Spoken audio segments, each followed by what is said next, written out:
Yeah, I'm from Eastern Pennsylvania. When I was about 16, I went to art school for 4 years, and I fell in love with this Japanese art form called ukiyo-e. For those of you who are maybe not familiar with that, that was a woodblock form of printmaking in the 17th through 19th centuries in Japan. Japan was a closed country, so this form of art kind of was started and created and refined specifically within the confines of Japanese society. And so it developed a very unique and distinct kind of flavor and feel. And so I'm going to show you a few examples if you'll permit me. I love it. So, and I'll tell you a little bit about why I love it so much. So here's one that you can see. This is of a waterfall. This is by the great painter Hokusai, who is one of the most famous, not just ukiyo-e artists, but Japanese artists of all time. You can see, this is highly, highly stylized. There's a few people on a little picnic blanket enjoying a meal by this beautiful waterfall. Keep in mind, these were not plein air artists. Japanese ukiyo-e was a specifically studio style of art, so they were working out of their studio. They were kind of imaginatively rendering scenes from life. So that's like nature, pop culture, actors and actresses, scenes from kabuki theater, as well as still life, animals, birds, portraits, all of that. So here is probably the most famous Japanese woodblock print. You've seen this. There's an emoji of this painting, which is very unusual. You see these people in the boats that are about to get slammed by this wave, and there's Mount Fuji in the background. This Hokusai created later in life, so as you look at his works, you can really see how he began to develop water, this beautiful white crested water. Here's a scene from the mountains, a snowy scene by Hiroshige. Just think that's beautiful. And you'll notice there's not many colors in these pieces. He's able to work with, there might just be 4 or 5 colors in here. Ukiyo-e, the term in Japanese, means floating world. And so the philosophy behind ukiyo-e was to create these kind of idealized and whimsical scenes of nature to help people escape the cares and worries of life. So this was a very consumer-friendly art. This was not originally a high art form. This was meant to be widely dispersed, widely produced, and published. So each woodblock that an artist would make could get about 200 to 250 prints out of it. So the Great Wave, for instance, if you go on eBay, you could probably find an original print of the Great Wave. I think that's, there's something in that philosophy that I've always kind of gravitated towards and really enjoyed. Here's a great shot of travelers on a bridge in the rain. And so you can see how just highly illustrative this is. This is not painting in the true sense that we kind of think of it in the Western kind of mindset, but it's almost comic booky. It's very if any of you have seen modern Japanese art and comic book style art, you'll see this is the direct ancestor of that. I'm going to show you now my favorite work of ukiyo-e. This is the piece that I saw when I was about 16 that completely just captured my attention. This is, again, Hokusai. This is a great gust of wind. And so you see travelers here caught in this gust of wind. What I noticed and what you'll probably notice is the movement of this piece. There is not one center of focus, and oftentimes with Eastern art, there is not a center of focus. These were meant to be narratively focused pieces that kind of move your eye and wander your eye through the piece. What stood out to me was the way Mount Fuji is depicted. I mean, that is nothing more than a single line. And yet, it does everything it needs to do. Behind the trees, behind the trees. So there it is, one line. And yet it does everything it needs to do. I mean, you can just tell that it's there's particulate in the air, there's stuff blowing, it's very hazy kind of day based on the wind. I just thought this piece, when I saw this as a young man, just completely captured my attention and started to make me think outside of the box of what art could be or should be. And it's not an art form that we really like spend a lot of time learning about. It's not an art form that's really taught in many of our Western schools today. Here's a great piece. Do we have any cat lovers in the room? There's a little cat looking out at Mount Fuji, of course. This is like not a super sexy scene. This is just a scene from somebody's house looking out. And yet, this had widespread appeal across Japanese culture. Here's a few of birds, animals. Just look at the colors on this that they can get. I wasn't the only one that found ukiyo-e, that discovered it. Other artists, when Japan opened its doors, soon discovered they were enamored by ukiyo-e and Japanese art. One country in particular that really kind of fell in love with the style was the French. And so they began to emulate this style.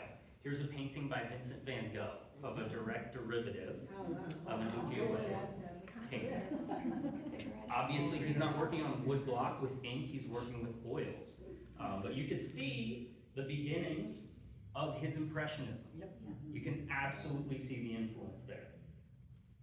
Here's again the piece that we saw earlier, the Bridge in the Rain. There's Van Gogh's rendition of it. Now, even if he's not painting direct derivatives, he's certainly inspired and influenced by ukiyo-e. So, could you say that ukiyo-e spawned the French Impressionistic movement? Maybe you could actually. Very fascinating. As the technique developed and as it grew over the 18th and 19th centuries, you can see the styles begin to change a little bit. Artists begin to develop a sense of like atmospheric depth. They begin to understand how the inks blend a little bit better.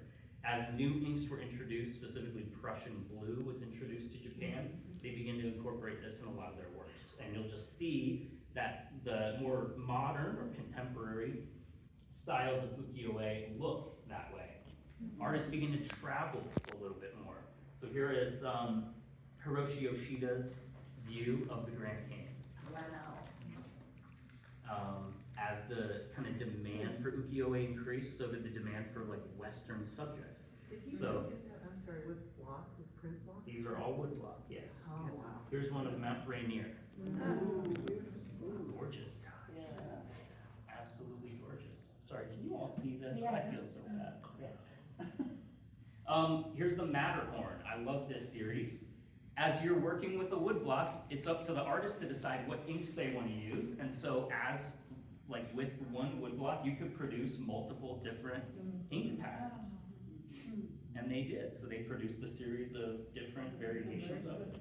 Do you know what year that was done? Yoshida would have been like 19th century. So he was a little bit later in on the movement. Yeah. Here's just a picture of a peak and some travelers down walking up to that peak. That's the top of the Matterhorn.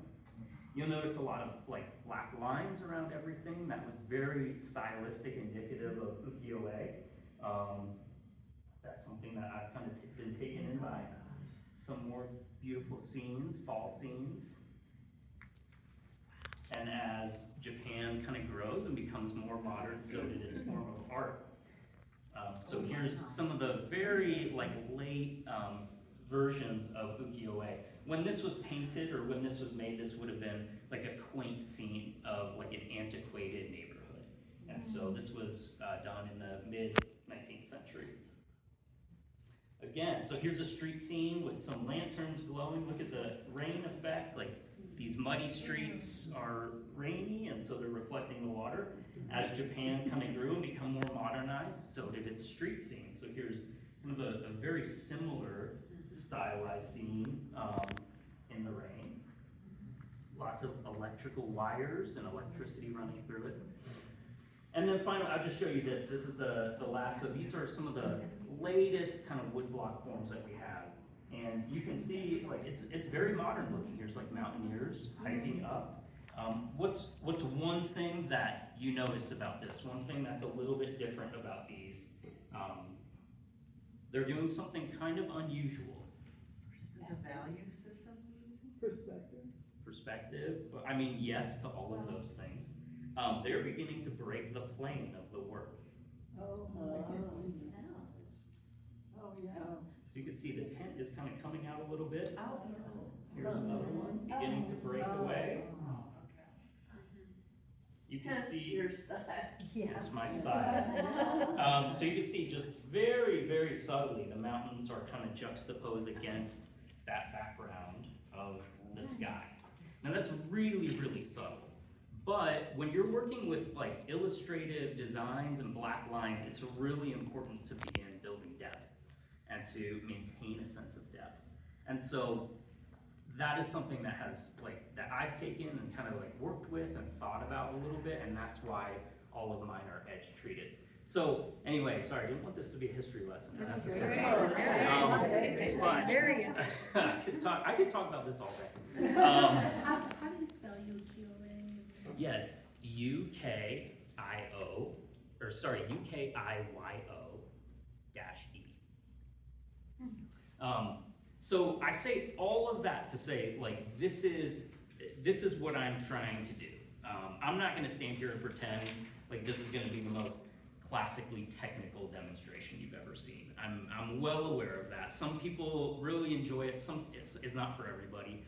But all of this has like dramatically kind of influenced my philosophy on artwork. So everything that I'm doing, the way I use the pastels, the way I blend them, the way I treat the edges, the way I kind of bring the foreground out a little bit, the black lines that I use, the black paper, it's all in service of achieving like something of the spirit of ukiyo-e. And so from like the whimsical nature of it, my paintings aren't necessarily meant to represent specific coordinates, specific mountain ranges.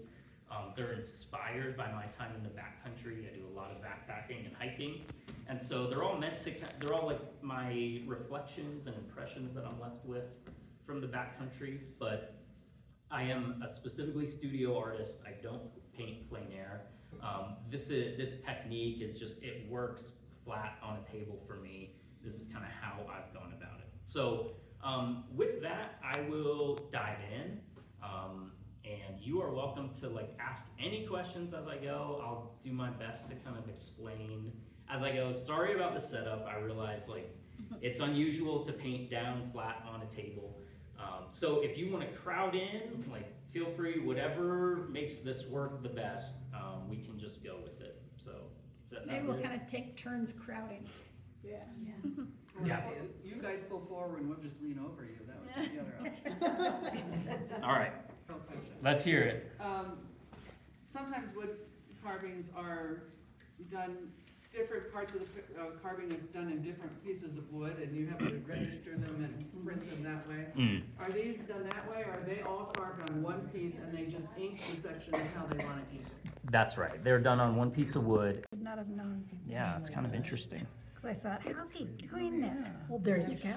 All right, and this is gonna be kind of the sunrise piece here.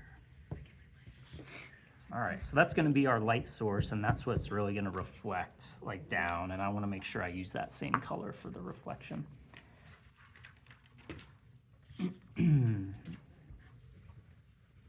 Sorry that you all are standing, like this is. right. We're happy. Okay, We all have right. places to sit if we want to sit.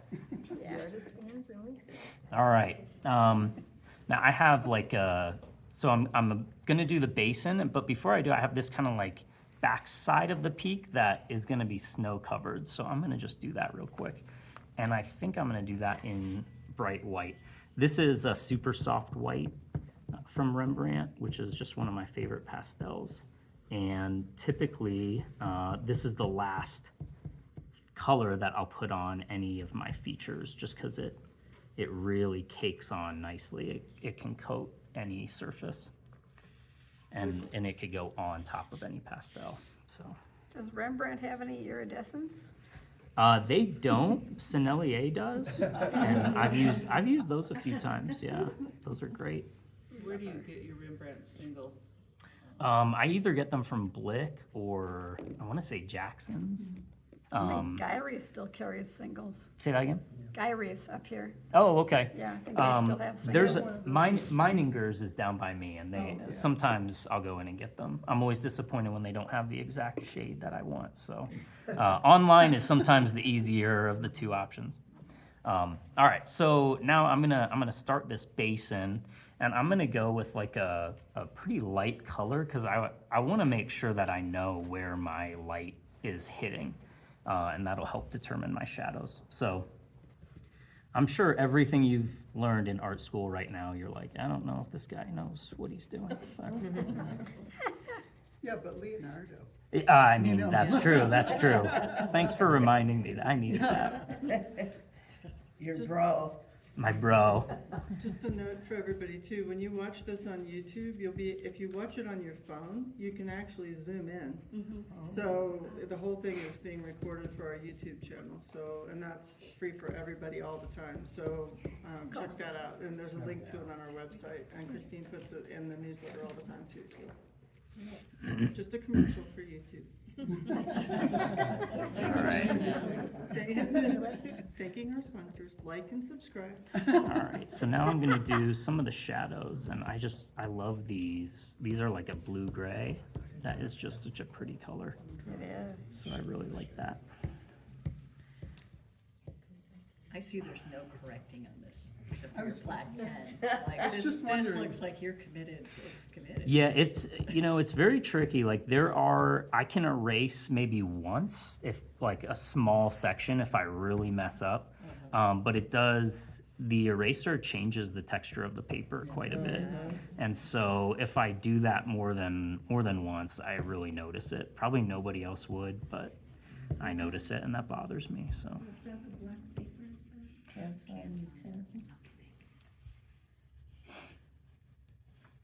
Yeah, and then I'm I'll. assuming you're familiar with the James Michener's big book on wood prints, Japanese wood prints. Oh no, I'm not. I know his other works, but I don't know that one. Yeah, he was very enamored with this, and it's full of original woodcuts that have been pasted in or glued in. Oh really? It was Wow. printed, yeah. Okay.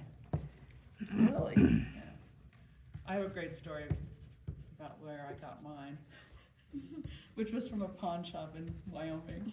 Oh man.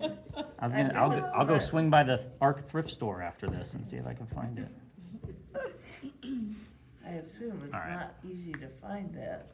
You know, I don't know for sure, but my sister-in-law, her house is furnished with stuff from the pawn shop, so one time when I was visiting, I said, okay, you gotta tell me how to do pawn shop. I call it how I lost my pawn shop virginity story. Because I had to strip down, I had to not bring things, we parked the car far away, no jewelry, you put money in every pocket down in your shoes. I mean, it was, you go in, you try to be as poor as possible, Oh, so you get a better price. So, she's off looking at the jewelry, that's the thing, and I'm wandering at the clear back of the store, and here is this book, Michener's, all of these gorgeous prints inside, and there were also some Japanese or Chinese scrolls, which I got the next year. The guy never came down on price on that, but, Patrick, did you ever try doing wood blocks yourself? Not in the like true sense. I did some like linoleum and stamp making, which is not at all like that, but kind of has a similar idea behind it. And I did enjoy that for a while, but I mean, there's some great documentaries on ukiyo-e online that you can watch, and it's very so cool. mesmerizing. Yeah. Yeah. And so actually, I'm not going to do that quite yet. Let me do this. I promise I'll clean this table when I'm done. So now I'm going to do the snow. There's going to be snow in this basin. And I have this like really nice kind of bluish color that I think just captures that well. So I'm going to go in and do that a little bit. Are you using a fairly firm touch, Patrick? For this section I am. It just depends on what I'm painting and how much I want the paper to kind of show through. Nice. So you don't use any overlapping or blending? Not some. I use a little bit of overlapping, but no blending, because I really want that black paper to come through.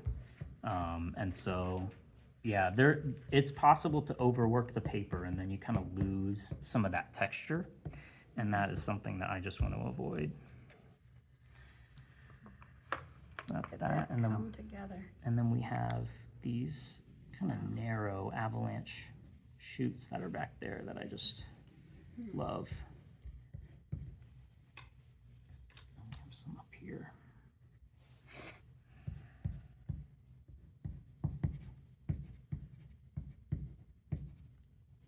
Do you usually work this quickly? Yeah, because I have kids. So, so when it's time, when it's our time, it's like, let's go, it's our time. I gotta do this. I used to not be so quick, but I think I have kind of speeded up a little bit to try to squeeze in as much as I can. I like how you make the paper such a partner with the pastel overall. I tend not to think that whole lot about my paper, and this is teaching me to do that.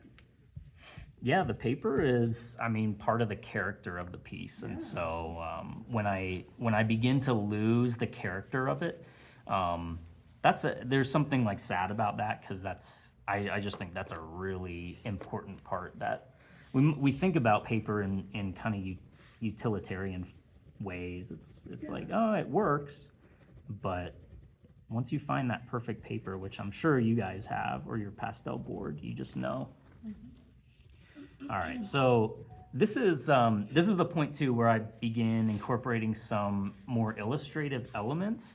So that's why I love the black pen, and I love its ability to kind of accentuate some of the pieces of the mountain.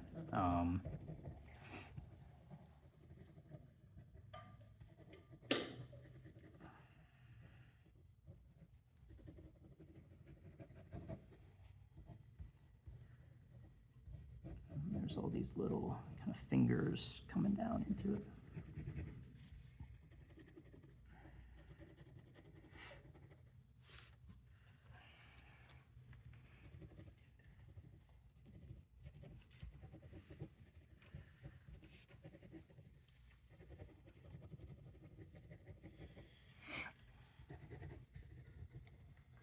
And then I'll flip it around so you guys can kind of see.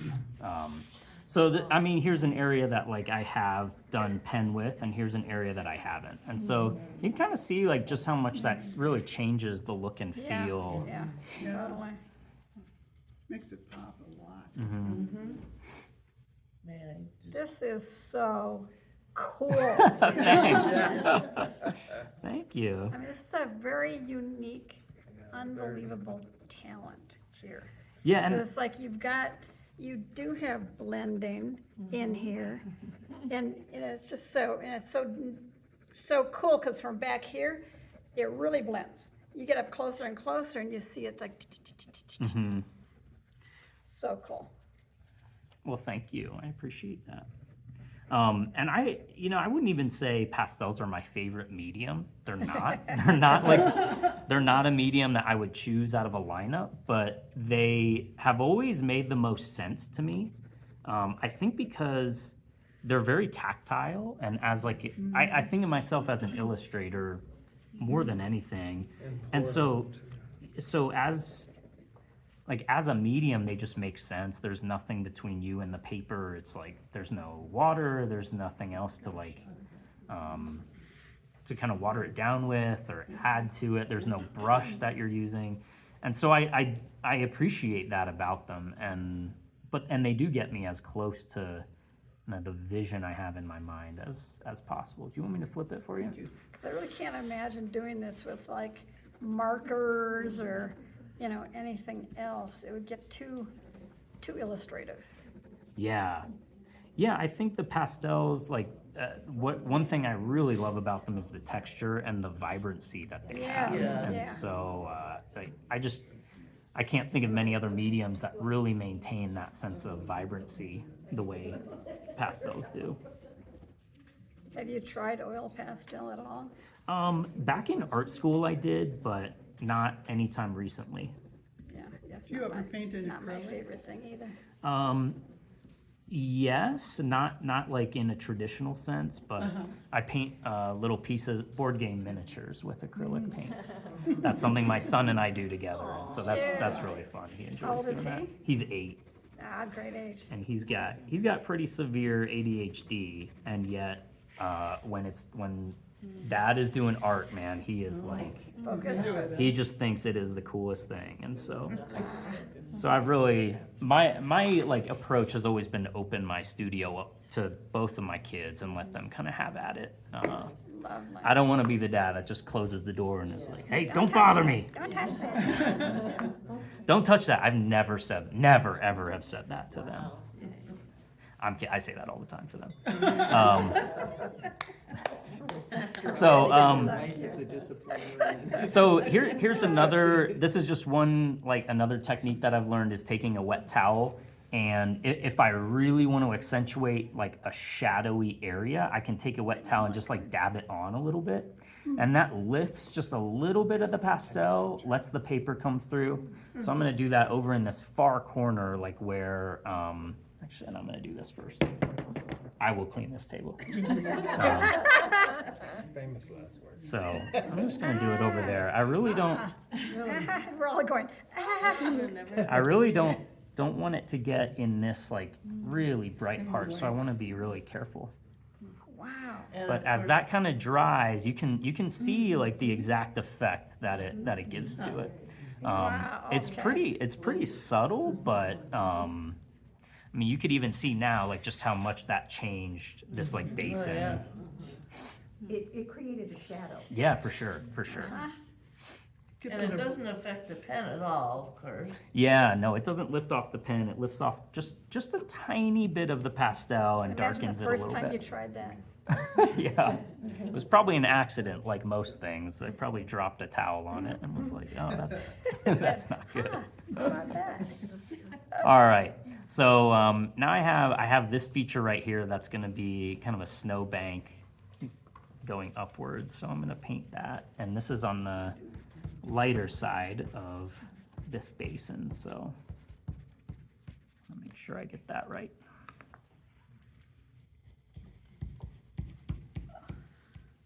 Now, do you ever sharpen your pastels? You know, I never do. Probably because I'm cheap and I don't want to waste any of them. It would probably be better, but yeah, no, I don't. Well, if you rotate them as you use them, seems like they would. Yeah, I feel like that sometimes that does. That's just naturally what happens. But the pen is really helpful for that, because if I mess up or if I like make a mistake, I can always kind of cover it up a little bit.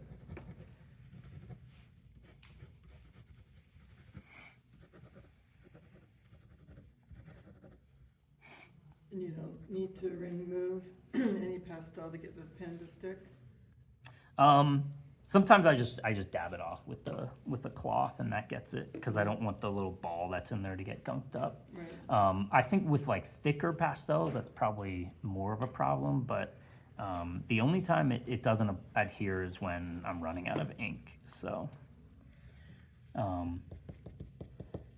from the little bit that you know of ukiyo-e, you can kind of see where this is going and kind of what my approach is. Beautiful. Thank you. Really, Yeah. really nice. Very illustrative, and I want to make sure I get these tall spires really good. There's always these long lines in these spires. There's a wonderful YouTube channel called Great Art Explained.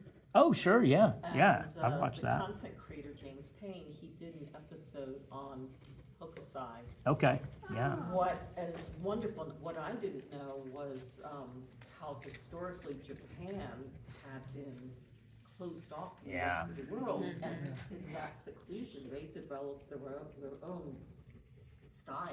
absolutely. Yeah, Then so when it started to open, then that's how Europe began to be influenced. Yeah. Van Gogh. absolutely.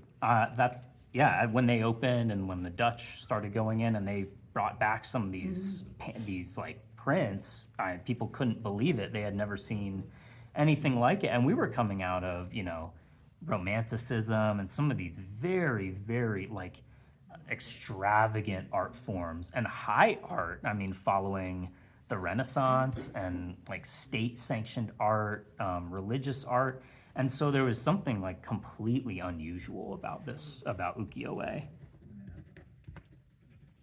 And it's fun to say. It is kind of fun to say. I think one thing that's, you have to really commit to this, you know. What kind of art were you doing before this? You know, I when I was in art school, I played with all sorts of different art. So I did sculpture, I mean wire, I did a lot of like pen and ink, illustrative types of art forms.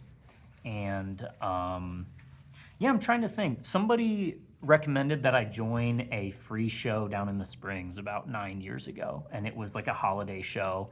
And so I submitted a piece that I just kind of thought was fun and painted. And at that show, a pair of gallery owners found me and asked if I wanted to join the gallery, which was like crazy, thinking that I didn't really have a portfolio. I was not like an established artist. So I said yes, like not knowing at all what I was getting into. And so I have learned a lot along the way, and a lot by trial and error, but it's been really fun. That was gutsy. Yeah, it's been amazing. It's been a really fun hobby. It's not something I ever sat out to like make a career of, and so it's been really fun to kind of see how it's taken off. What's your regular career? I work for a nonprofit down in Colorado Springs called the Navigators. They're a Christian ministry down in the Springs. So I'm the historian for the organization. When I went to Penn State, that's where I studied. I went in under visual. I went in under visual arts, and while I was taking my gen eds, I took art history. And to everyone's surprise, in my family, I fell in love with history. And so I decided to study history, and it felt like the craziest thing. But yeah, I decided at that point just to leave art as a hobby, and so that's what I did. And it actually works out pretty well. So, Yeah, perfect. all right, so now I'm getting ready to add the water, and I'm gonna use one of my absolute favorite colors. It's this tiny little teal color. You can always tell the favorite, there's a. The favorite, yeah. There's just a chip left. Yeah, this is very tiny. Again, I'm gonna leave the left side untouched for now because I want to use a deeper teal. Or actually, that's where the light source is coming from, so the deeper teal is gonna be on the other side. You can tell you've got a fantastic eye for color. Oh, thank you. I love colors. I think that's why my pastel box looks the way it Look does. at these together, just super. Thank you. That's just fantastic. Does anybody else here use Rembrandts? Like, Not for For a their work, long yeah. time. okay. A little bit. Are there different types of Rembrandts? Because yours seem softer, and the set I have seems, it's not as hard as New Pastel, but New pastel is a little bit harder This- for sure. mine doesn't seem as soft as yours. How old are they? You know, Maybe it was they dried out. my first ever set of pastels, it was to take an online workshop with Albert Handel. So it was like, I didn't know anything, and, Yeah, you know. I think these The things starter harden set. in our climate. I think so Yeah. too.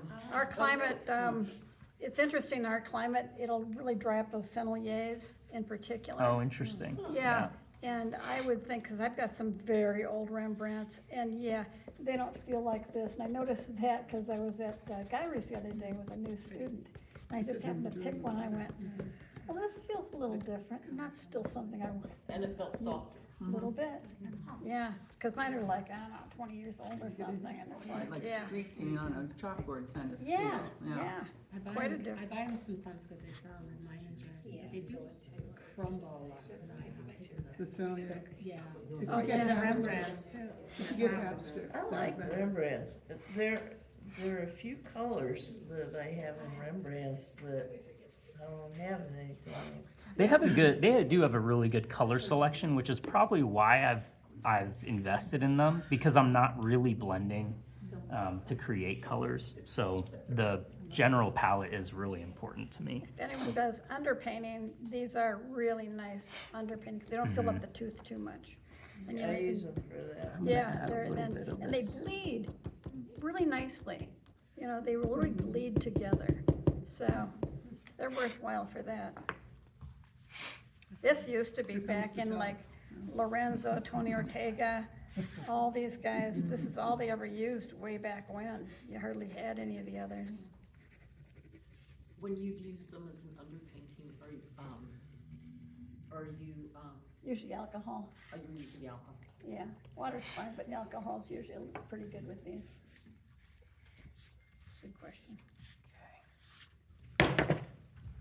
So how are we looking? Promising? Yeah. You'd be surprised at how quickly it actually goes. Yeah. Yeah, it's not a super, I guess every painting's a little bit different, just depending on the complexity, but, yeah. Have you ever cut something off that you didn't? Oh, for sure. I've made every mistake in the book at this point. One of the paintings that I do quite a bit is like a tall aspen, just a lone aspen, with branches that come out across the border. So you have this rectangle, very much like this orientation, branches that come out across the border. And man, cutting that out is like, it takes about as much time to cut it out as it does to paint it. But there's been plenty of times where I've cut off a branch and I'm like, that was a branch. Shouldn't have cut that off. But Do you have like little surgical scissors and stuff? I have all sorts of different types of scissors. Sometimes, depending on how it gets cut off, I could like tape it to the back and use really like, hidden tape, obscured tape. Yeah. What do you use to glue it onto the white? I just use like an acid-free artist tape. Like a double-sided tape? It's like a tape that I just fold over and add here. Really? Mhm. Wow. Yeah. And you're putting the glass directly on the pastel? Yes. Yep. Yeah, it's Always revote for that. yeah, I have not had much problems with the painting like shifting when it's in there. And so if it's on tight enough and the glass is pressed, it's stable. And Yeah. so yeah. Unless somebody drops it and breaks the glass, which happens, but That's their or unless problem. my kids are in the workshop. That happens. Don't touch it. All right, so I'm adding a little bit of this color in here just to match some of the clouds, because Oh, nice. I don't know, I like it, so I'm just gonna do it that way. And that's what these are, the clouds, right? Mm-hmm. Yep. Nope, you're good. And then I'm gonna add a little bit. I love this color too. This is like a really nice deep color, so I'm gonna add it up to the edges of these far clouds because they're furthest away. Super. All right. Can you spin it around? Yeah, sure. Oops. Wow. That's very cool. Yeah, pretty nice. These things keep appearing on that dark paper. Yeah, thanks. So you might have already answered this, but what was your art like before you were doing this? Yeah, I did a bunch of different things. I was doing like woodworking projects, and my parents bought me a Dremel one year for Christmas, and I just went crazy with it and did all sorts of interesting little, like made bookshelves and all sorts of stuff. And so I did some soft pastels for a little while, but they were not, there was like nothing really that unique or interesting about them. And then one day I was painting, for whatever reason, I was painting on a glass patio table that had, like, if you've seen them, they're like an outdoor table that has like ripply texture to it. Yeah. And when I like drug the pastel across it, I like couldn't believe that it like made this crazy texture. And as I started working with black paper and combined that with the texture, it just did a really interesting like phenomenon that was kind of surprising. And so I've like kind of taken that and run with it. But yeah, I don't know. My parents have a few of my old pastels that they still proudly hang on their walls. That's always so cute. And every time I'm home, I look at it and I'm like, did I really paint that? Like, did I do that? That's mine. So, all right, I'm gonna do this there's a little peak right in the front here that I'm gonna do, and it's gonna have a very similar color as this, except the snow is on the top of the peak, so it's kind of cresting the peak. So I wanna make sure I get the line of the crest right. Do you visualize your painting as sort of complete before you go, so you have some sense of how you're approaching it, or are you sort of intuitive about it? Yeah, it's both. I think the intuitive process is part of the fun of it. And so, like, there's times when I'll get commissions and people will ask me to paint something that I've already painted. And for whatever reason, that's very stressful for me. Oh, I think. To remember exactly what colors. And then sometimes I'll look at it and be like, did I use that color? Like, why did I use that color? I don't know. It doesn't make sense to me either, but... Have you done any prints? I've outsourced my prints through Fine Art America, which I'm not super happy with. Good to know. But for this season of life, it kind of makes sense. But it is something that actually one of the galleries that I'm in just asked me if I could like seriously consider making some prints for them. So that is something I'll probably be exploring. I think it's remarkable that the design comes out of your head for this. Yeah, like, I mean, in this group, I imagine most people are working off of a photograph or something, yeah. I've done that, and, like, I can do it, but I don't enjoy doing it. Which is the opposite. I would imagine that it took many hours of practice till it became so quote-unquote intuitive. And so I was just wondering, what the evolution was over the time period till you started feeling comfortable to just let it flow. Mm-hmm. Yeah, that's a good question. I don't know if I have a great answer. I think as I've kind of joined galleries and my output has increased, there's just a natural level of practice and familiarity with my pastel palettes and stuff. So I sell about 100 originals a year. So my output is pretty high, and that just has really changed the way I think and a lot of how I approach mountains and lighting and shades. But I still have things that pop up from like a few years ago that show my work, and I'm like, I can't believe that hung in a gallery. That's crazy, because they're so like raw and a little like you could tell I was still trying to figure things out, and still am. Like, I don't know what my work is gonna look like 5 years from now, so that's kind of fun to think about. Yeah. All right, so now I'm gonna go for this peak in the front. Is your gallery in Denver or in the Springs? Yeah, so I'm in a gallery in Colorado Springs called 45 Degree Gallery. It's in Old Colorado City, and they are a frame shop as well as a gallery. And then I am in Aspen and Evergreen Gallery up in Estes Park. And so... That's a nice Where in place. Evergreen? In Estes Park, it's called Aspen and Evergreen Gallery. It's a nice gallery. Yeah, it's a really cool gallery. They just got new owners not that long ago, Didn't know that. and it's really, really pretty. I imagine your images would do well up in Estes Park. Yeah, There's that's a peaks up there. yeah, that's a pretty area, and I think a lot of what I paint matches, people who are visiting Rocky Mountain, Yeah. and so, yeah. I see you do sales on Etsy as well. How much of your original sales are through a gallery versus Etsy? Oh, I sell almost nothing through Etsy. Oh. Yeah, it's just so hard for me to keep up with, to take good photos, like with the frame, without the frame, create the description, post it. And so I've done that just because like, I feel like I should have a presence on Etsy, but like I hardly ever update it. So the majority of my sales absolutely come through the galleries. I'll do some commission work as well. That comes to me through like Instagram or through my website, but most of the time the galleries are the drivers for sales for me.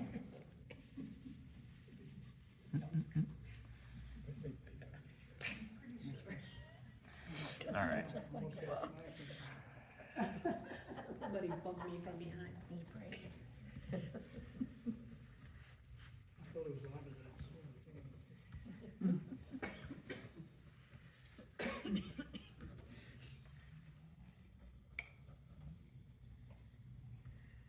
How old's the other kid?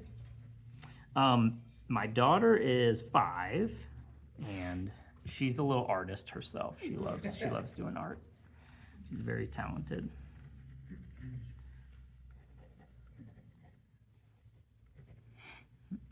They're fun ages. Oh, yeah. Stressful ages, but fun ages.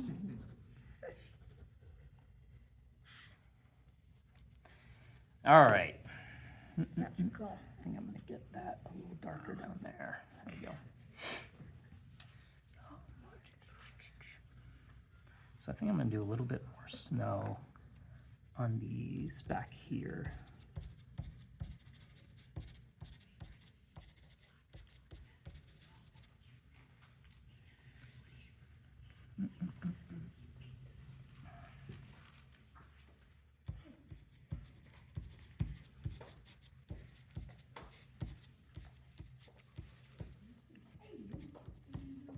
Just one more little commercial, not really, but if you didn't sign in, please make sure you do before you leave.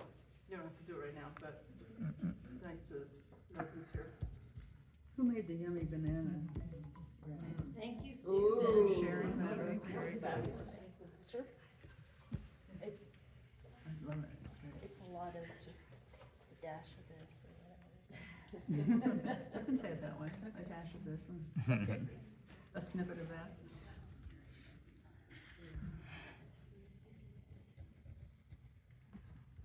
Can she publish it in the newsletter so we can have it? I don't see why not. Holidays are coming, it's a great bread. Or on the blog, you know, we have a blog now, so if you have a blog article, send it to Mark Baker. I think he's on the website, so, yeah, send him the article, and once a month we have a blog article. That'd be a good place for it. Where's that? The blog. Oh, in the blog. How does one find the blog? It's on our website. Okay. Under Learn. It's new, yeah, it's new. I forget what it's under, I think it's under Learn. Learn, yeah, Terry reorganized some of the buttons on the website, so you'll have to go poke around. Nicely organized. Mhm. Very nice. She did a good job. Did you buy that? How long does it normally take until the video gets posted? Well, it's just, Janet, it used to take me 24 hours to upload the video, but I got an external drive I can upload it to and then plug it into my computer and then it goes faster, so usually it's the next day, you know. Yeah, so next week it'll be there. Oh, yeah. If you're watching on your phone, you're gonna be doing a lot of this, depending on how I'm turning the paper. I realize it's not gonna be the best, but that's okay. Well, from your perspective, I mean, depending on, we can just place ourselves in your. Yeah, that's true. That's true.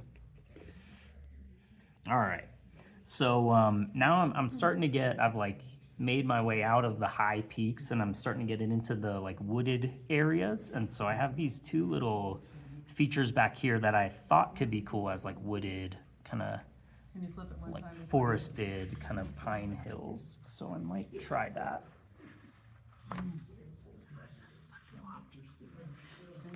Happy you ever painted the subject of Hanging Lake? Have you ever Oh. painted there? That would be nice. No, I haven't, because I hate painting actual things. Could you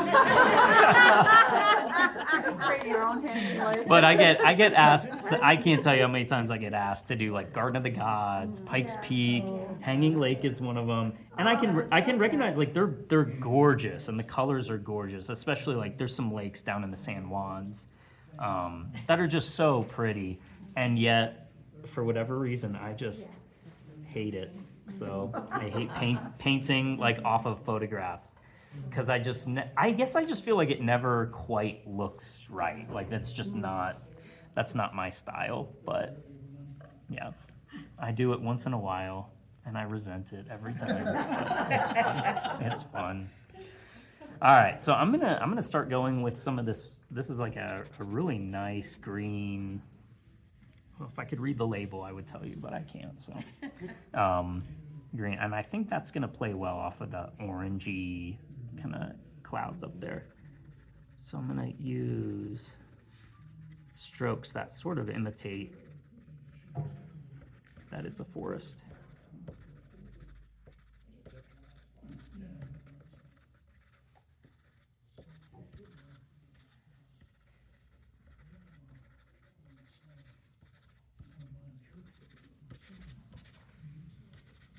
When you add foil, do you add it after the whole thing's done, or? No, I usually do that. That's the first thing I do. Just because once the pastel's on there and using a brush to get the foil off is like, you can't do it when the pastel's on there. So You have to commit right off the bat. yeah. Which is normally why I choose it for like skies and things, features that are, static and I'm not gonna feel differently about it. What do you use for adhesive? It's like it's a metal leaf adhesive that you can buy. Is it gold size? Say that again? Gold size? Gold size. Mona Lisa makes one, it's made for metal leafing. It comes in a little container like this big and it's pretty goopy. And so when you put it on, you want to make sure that you like brush it so it's as flat as possible. Because it will, if you do thick strokes or use too much of it, like you will see that through the leaf. So. And where do you find the gold? The gold leaf? I'm trying to remember. I think I bought that at like either a craft store or an art store. I can't remember which one. Is it sheet or black? It's sheet. Yeah, they're very thin. And do you use real gold? Yes. And then I use a sealer on top of it as well. And if you don't use real gold, which a lot of artists don't because it's expensive, but if you don't, you should use a sealer because they typically, I think gold, like fake gold, it has a lot of like iron content or like something else that over time can tarnish and change color. So. Brass, probably. Brass, yeah, you're probably right. All right, so there's some of those forested hills, and I'm just gonna do, if the light's kind of coming down like that, I want this to be right over here.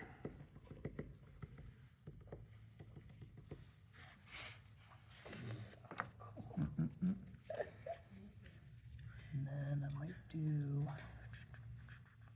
I think he knows what he's doing. I think I know what I'm doing. I don't know.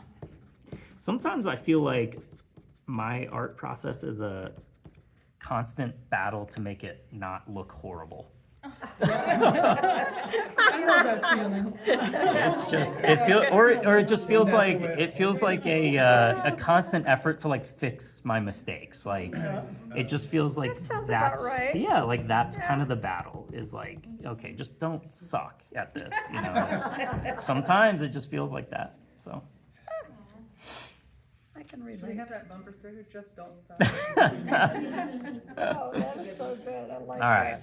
Now, sloping away from the other side, I want maybe a few trees on it, but I want it to be less forested than that, which is often how they grow in the backcountry, maybe alongside these ridges. So I do that.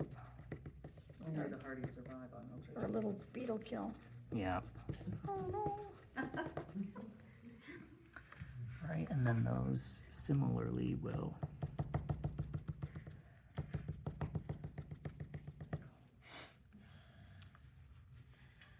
All right, now I'm gonna do, there's like a little winding river that's gonna go through here, so I'm gonna start to do that. Sorry, camera. I think your camera's gonna give you looks. I'm used to talking for my cat, so I can talk for Yeah. them.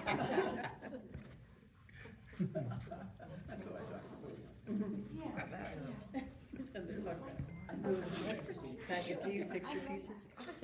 I don't. I used to and have just had, it just is, it started to become too temperamental. I would get globs on it, and sometimes a piece can hide it based on the style, but man, it just made me so frustrated. I think one day I was like, I'm never doing that again. I'm like, I don't know if that was a good idea or not, but I haven't done it since then, so. Probably should. Okay.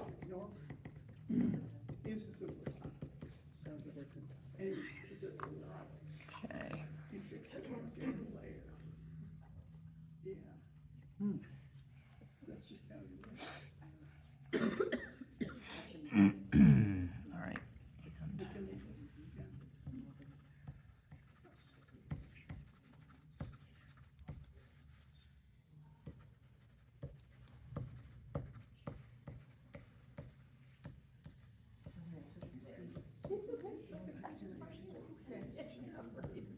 I realized we were over there and I thought, oh, she's not using it. So are we gonna have a raffle for this painting? Oh, yeah, yeah. What do we do? Have a raffle for this painting, huh? Of course, tickets are $700.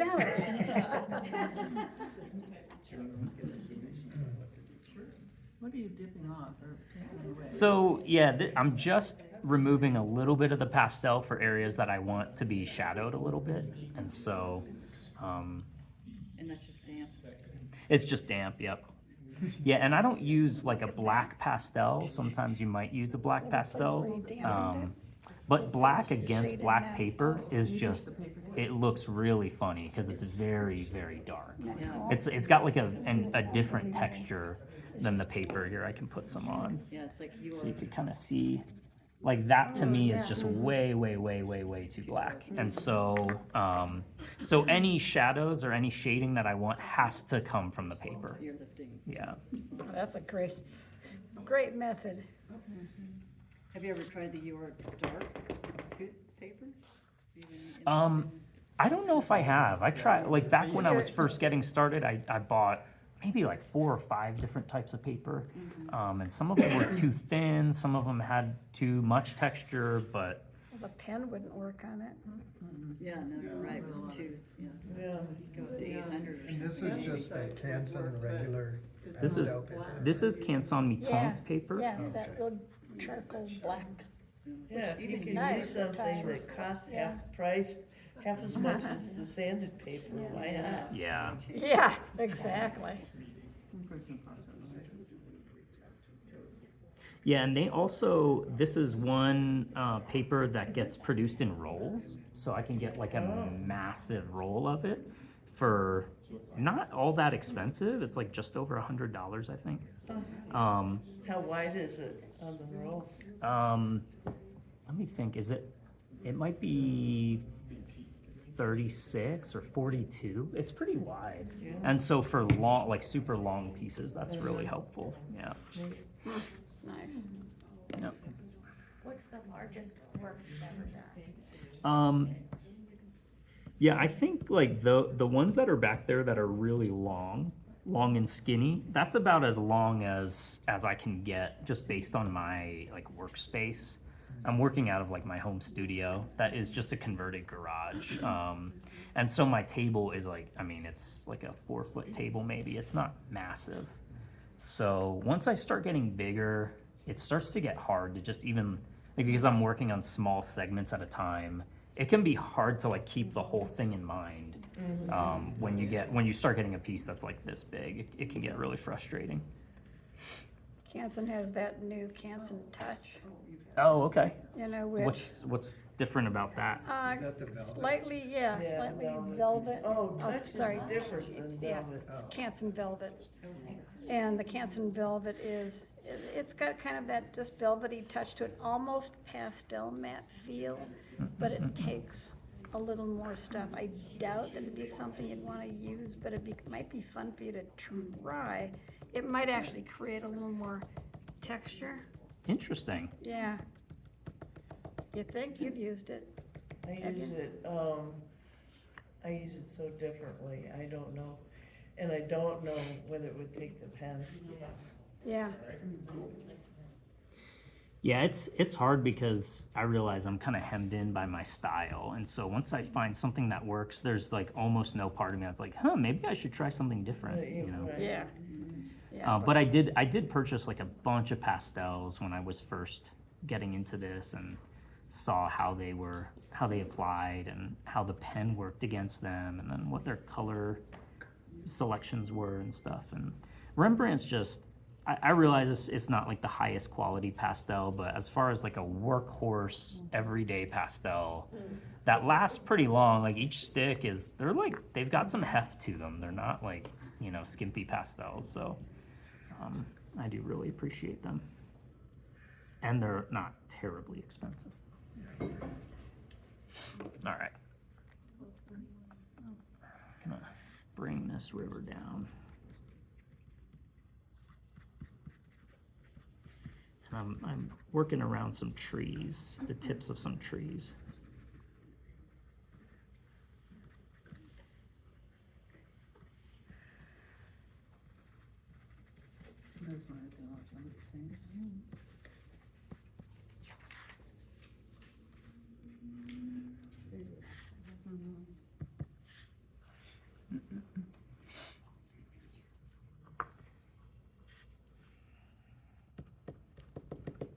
Daydream for a minute and something has appeared magically.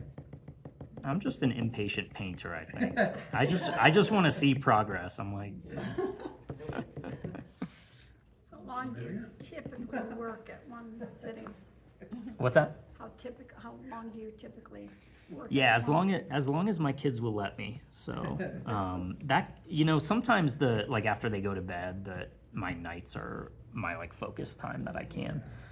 But that's hard when I start getting tired at like 8:30. Like, okay, I don't have much of a night. But no, I would say like a really solid session for me is like 3 to 4 hours. That feels like, man, that's a great amount of time. I don't get that very often, but when I do, I want to make sure I try to milk it for all it's worth. So I'm just going against this a little bit.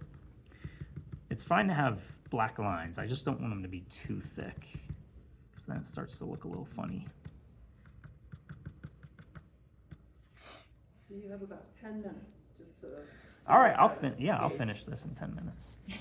No problem. No chance, not even close. Turn it around again, please. Yeah, sure. Oh, wow. Beautiful. Isn't that cool? God, Yeah, love it. cool. I'll do some of these trees in the foreground. I really wanted to do like some orangey, some dark, like rusty colored trees. I just feel like they're gonna be on a rocky hillside, a lot like the mountains in the back, with maybe a little bit of grass like down towards the river where you would normally see that. So I think I'm gonna try that, and we'll see. It may work and it may not, but I bet it's gonna work. I like these colors. And these are the one area I can be a little loose, because the pen really helps me like get the definition I want to them.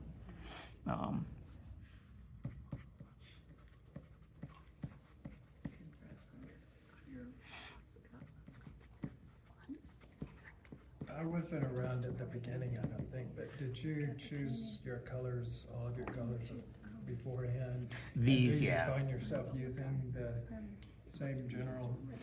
Yeah. So I lay out a color palette just off the side so that I can get a sense of how it's gonna look together. Gotcha, yeah. And I Like a might, story. like deviate here and there, add like a color here and there, but generally speaking, like that, I want to stay as true to that as possible.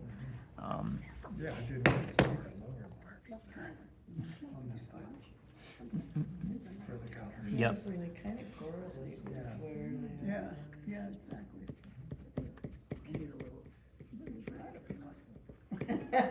Smart. I took a workshop. I just got diagnosed with breast cancer, so I What you call it, color story. You need a break. Got your take all the little TLC I can get. and kind of, as you might see it in a major part of the painting, and how they fit together. Okay. I want this to be kind of earthy back here. Really simplified one. Yeah, like a slice. Oh,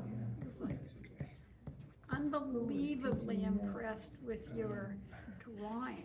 Oh, The way, Yeah. when you were talking about your whole, you know, the Japanese and how they moved their eye through, you so do that. oh, thank you. Yeah. Oh, I mean, look at any of your not paintings this there, did the earlier. eye moves you through It's perfectly. a Thank fun you. little adventure on every one of them. Yeah, Yeah, I feel like that works especially with the subject matter. Like often I'm hiking on a path that's leading off into the distance, and that's just like a very peculiar view that you can have in the backcountry. And so, yeah, so I feel like it lends itself. Sometimes there is like a central focus. Sometimes I'll have a house that's illuminated. I don't know if any of those back there have that, but that can be fun.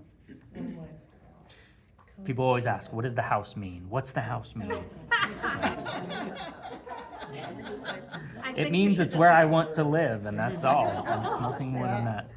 All right, One so artist, whenever they say something like that, the artist goes, what do you think? yeah, And then if they go, oh, reminds me of my grandmother's, they go, that's exactly what I was thinking. you know, it's really fascinating because I paint and I don't often attach like deeper meaning to my paintings. I think they're just pretty, and that's why I paint. But being in galleries, you know, you open your work up to a lot of people who see it and derive meaning, and some of it is like very, very deep. Reminds them of their children, or like a hard season of life leading into like beauty, that like beauty came out of this hard season. And it's like, you know, meaning that I would never attach to a painting, but when you start to hear how people interpret it, that's a really beautiful thing. I've really enjoyed hearing that. So. Yeah. That's beautiful. All right, so I'm starting to add some of the highlights to the trees since the light's coming in from that way. And this is especially where the cloth can come in handy to get me those, like the bottom sides of the trees I can make really dark that way.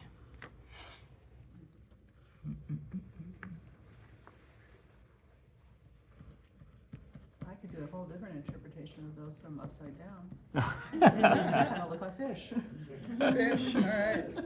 Swimming. Spiky fish. And then I'm also gonna bring in, obviously I used some of the green that was back there, so I wanna bring that in.